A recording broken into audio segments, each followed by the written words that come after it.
are you today? Good. Hello. How are you? Good.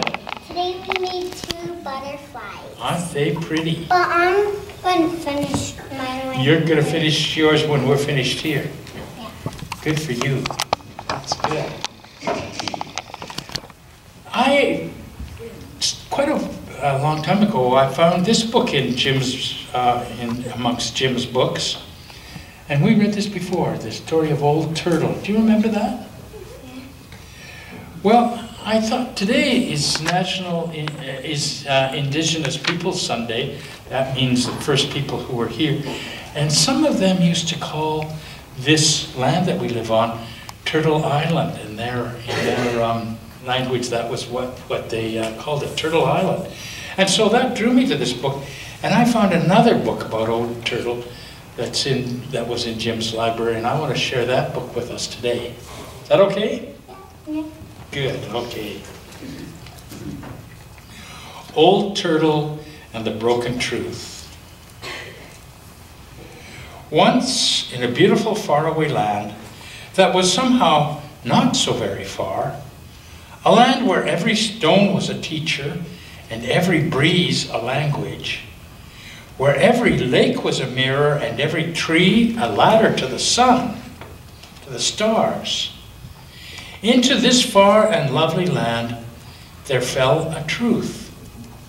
It streaked down from the stars, trailing a tail as long as the sky.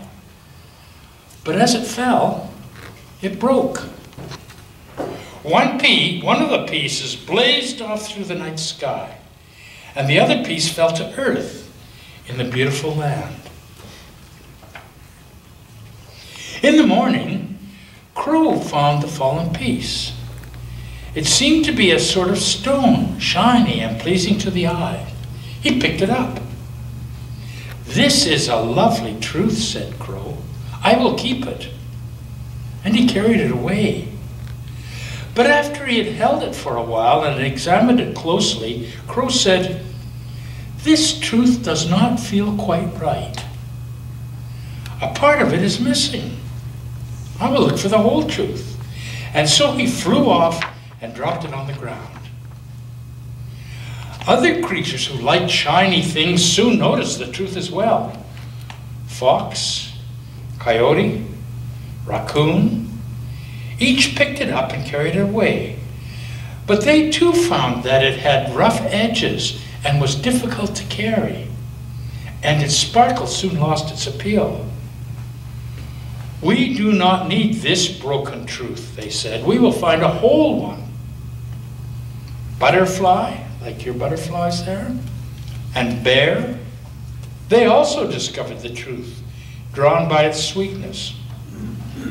But each found that it left a bitter taste after all. There is something missing in this truth, they thought, and they left it alone. After a while, none of the creatures even noticed the broken truth anymore, and it lay on the ground, forgotten. Then a human being found it. He was walking slowly, listening to the breeze, gazing at beauties above and below and all around him, when he found the broken truth. On the truth was some writing, and it said, "You are loved." The man held it carefully, thinking it was the loveliest thing he had ever seen. He tucked the broken truth into a safe place and kept it. Sometimes he would take it out and admire it. And this truth sparkled just for him and whispered its message to him alone. And the man thought he had never felt so proud and so happy. The man took the wonderful truth to his people, those who lived with him and who spoke as he spoke and dressed as he dressed and whose faces looked like his. And together they cherished their newfound truth and believed it. They hugged it to themselves and it became their most important possession. After a while, the man and his people did not hear the language of breezes and stones anymore, but they heard only their own truth. They did not see the mirrored beauty in the lakes, or the ladders of the star, or the ladders to the stars, but saw only their sparkling truth, and for them it was enough, and they called it the truth. The truth made the people feel good and proud and strong. But soon they also began to feel fear and even anger towards those who were not like themselves and who did not share their truth. The other beings and other people of the lovely land seemed less and less important, and the language of the breezes was hardly ever heard anymore. Time passed, and other people said, "We must have the great truth for ourselves, for with it comes happiness and power." Many battles were fought, and the broken truth was won and lost, over and over again. But such was its power and beauty that no one ever doubted it. And when they were without it, they felt a great emptiness where their truth had been. The stones and the trees suffered. The breezes and water suffered, and the animals and the earth. And most of all, the people suffered. Finally, the animals went to Old Turtle, ancient and wise as the mountains and seas themselves. Crow and fox went, coyote went, raccoon, butterfly, bear, and many others all went to see Old Turtle. The truth the people quarrel over, they said. We have all held it ourselves. It is broken and it does not work. Please tell the people. I'm sorry, answered Old Turtle, but the people will not listen. They are not yet ready. And the suffering continued. Until one day, a little girl came to find Old Turtle. She had traveled very far, had crossed the mountains of imagining and the river of wondering why, and found her way through the forest of finding out. And when she had grown tired, she had ridden on the backs of the animals or the wings of birds, and they had helped her find her way. And finally they came to the great hill in the very center of the world. And from there, the little girl thought she had never seen so far or seen so much beauty. But when she saw Old Turtle, she could hardly speak. She simply looked in eyes full of wonder. Why have you come so far to find me, little one? Asked Old Turtle. Her voice rumbled like faraway thunder, but was soft as the breeze through a caterpillar's whiskers. I wanted to ask a question, answered the little girl. Where I live, the earth is sore and the people are suffering. Battles are fought over and over again. People say it has always been this way and will never change. Can it change? Old Turtle, can we make it change? Old Turtle spoke. The world you describe is not the world that has always been, little one. Then Old Turtle told of how the people had found the broken truth and the suffering it had caused. It is because it is so close to a great whole truth that it has such beauty and that the people love it so, said Old Turtle.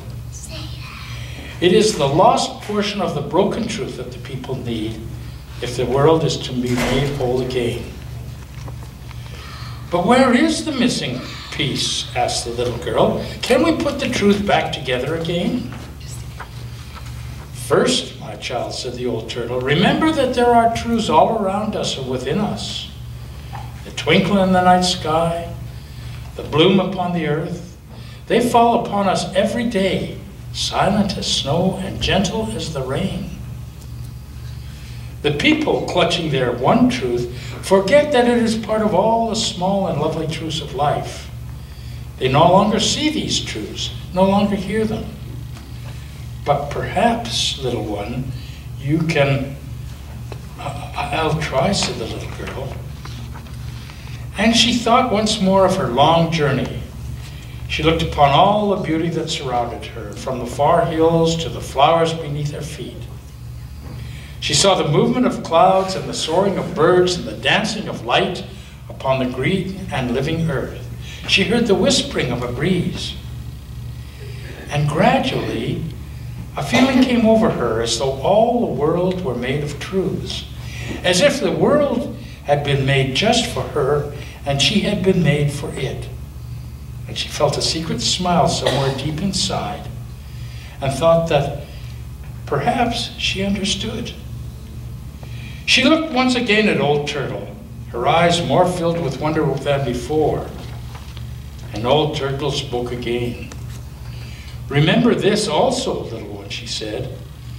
"The broken truth and life itself will be mended only when one person meets another, someone from a different place or with a different face or different ways, and sees and hears herself. Only then will the people know that every person, every being is important, and that the world was made for each of us." For a long time, the two friends were quiet, high on their hill in the very center of the world. And in her heart, the little girl thought she could see other people in other beautiful lands, people with their own ways, their own truths, people different from her own, but still, somehow, the people.